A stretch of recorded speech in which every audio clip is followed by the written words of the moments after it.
Welcome, Gemini, to the Consciously Divine Connection. We are going to be doing a 2022 predictive tarot reading today. And I'm happy to be letting go of the energy of 2021 and welcoming the new energies of 2022. So let's see what's in store for Gemini. Asking the angels, spirit guides, and archangels, what message, what information does Gemini need to know for the highest good of all involved? We will pull 12 cards, one for each month, and take a look at them. So for January, we have the High Priestess. February is the Queen of Wands. March, Four of Cups. April, Seven of Swords. May is the Eight of Pentacles. June, the World. July, Three of Wands. August, Five of Wands. September, Ace of Pentacles. October, 10 of Wands. November, the Devil. And we end out next year in December with the Lovers. Okay. Looking very nice here. Looks good. We have a lot of yellow. Wow. 1, 2, 3, 4, 5, 6, 7. 7 cards strongly yellow. A lot of nice warm energy coming in. A lot of wand energy. A lot of pentacles. And air and water. You have everything. All right. So let's start with January with the High Priestess. So here she sits in front of the veil of the unknown, of the world of spirituality, and she really crosses that bridge between the unseen and the seen.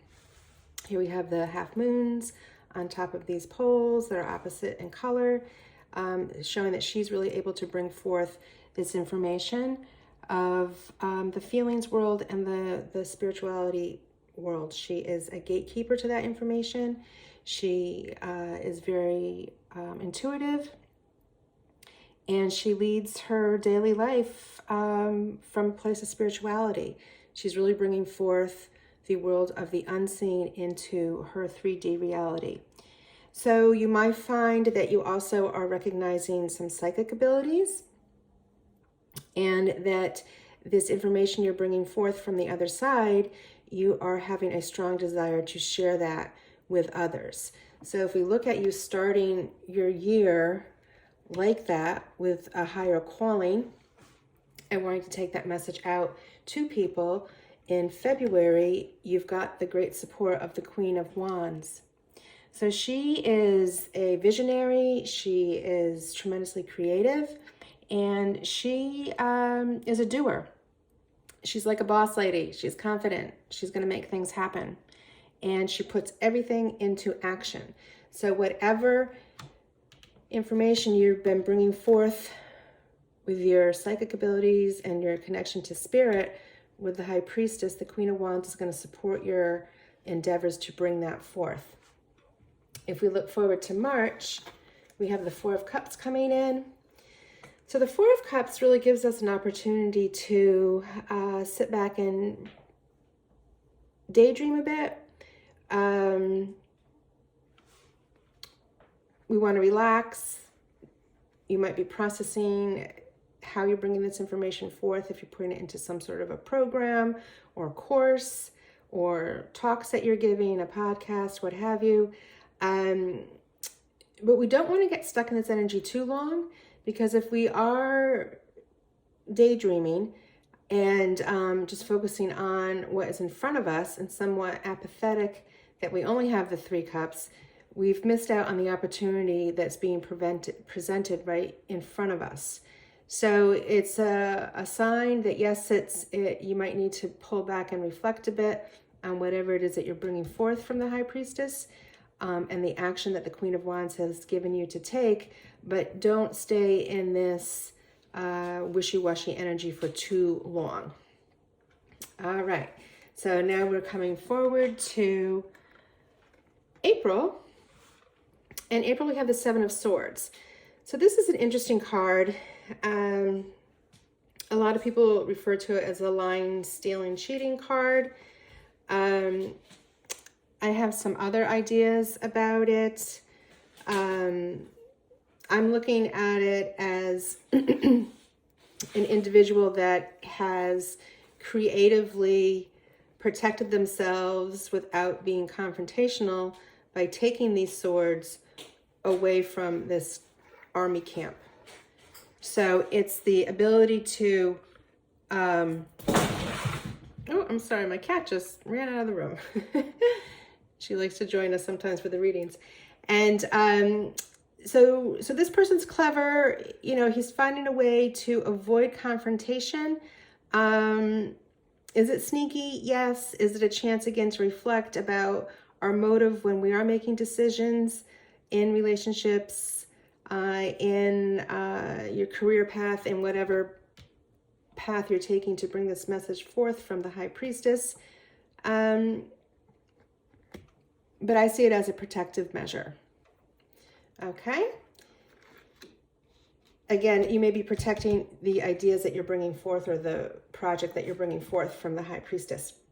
So now if you move ahead to May, we're already into May, we have the Eight of Pentacles. So here we are having a very studious, very productive energy. You're producing a lot. Again, what keeps coming to me is some sort of project that you are involved in, that you're bringing forth to the masses to help them from a spiritual perspective, and that you're really working out the tweaks, that you are really putting together all the finishing touches, and that it's been very successful. You've had tremendous productivity around that. So next, this is really exciting. You have the World card. So this is the end of the deck. It signifies a completion. It signifies a cycle ending, something coming full circle for you.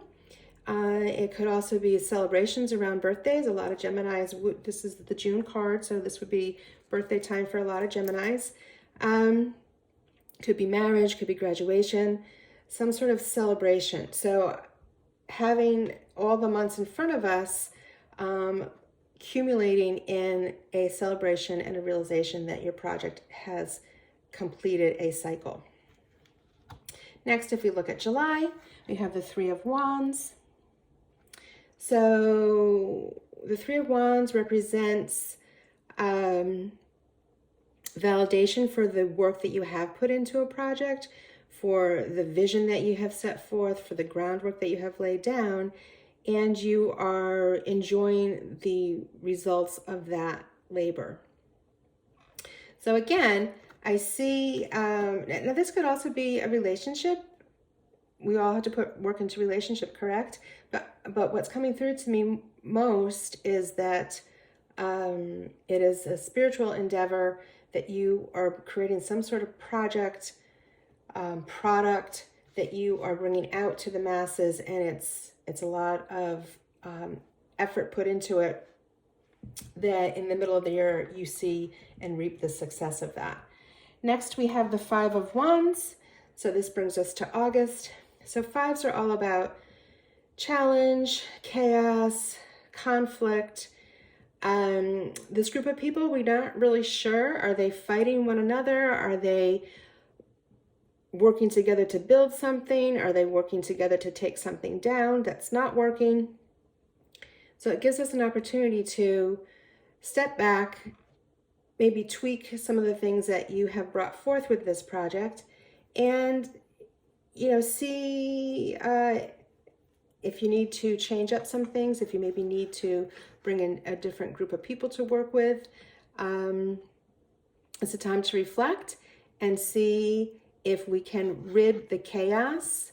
Again, sometimes we need chaos to bring us to the next level, but we would not want to stay in that energy for too long, because when you have resolved that chaos, the card that follows is the Ace of Pentacles. So how beautiful is that? This would be September. And the Ace of Pentacles is all about prosperity. It's about the possibility of bringing new life to your world. Could be a change of home for you, could be a change of careers, new resources coming in that up-level your life. Very, very beautiful energy with the Ace of Pentacles. And again, it seems as though what you've started with in January has evolved. You've done some reflection and some tweaking, and it's very, very prosperous for you with the Ace of Pentacles. The next card is the Ten of Wands. So this is now October. And the Ten of Wands reminds us that sometimes we may take on more burdens than we realize. Sometimes we may take on these things alone. Sometimes we may take things on and not realize the stress that it is causing us. And it's an opportunity to see that, yes, this individual has been able to carry this large load, but at what cost? You're almost to the end. You haven't dropped them yet. You are getting close to the finish line, but again, a time to reflect and see if maybe bringing in some other resources or some other people to support you in this endeavor would reduce the feeling of the burdens. All right, next up is the Devil. So this is now November, and the Devil is an opportunity for us to, again, reflect on lifestyle choices. It's asking us to look at how we're living our life. Are we making choices that are for our highest and best good, from a place of health, from a place of relationships? Are we setting boundaries? Are we asking for help when we need it? So it's an opportunity to reflect and to make a change. So, these two individuals are chained here, but they're very loosely chained. They could easily get up and leave. So sometimes we may feel that we are trapped in a situation and we do not have a lot of choice to make change. But the reality is the change is available to us, and it's probably easier to do than we believe that it is. So a time to reflect and make a change in your lifestyle. You end the year with a wonderful card in December of the Lovers. And the Lovers are all about a life-changing commitment to the spirit of love. It doesn't necessarily only mean a romantic relationship. It means embodying love in all that you do and bringing forth this work that we started back in January from the High Priestess, right? Really showing love in all of our actions. It's a harmonious card. It's a celebration.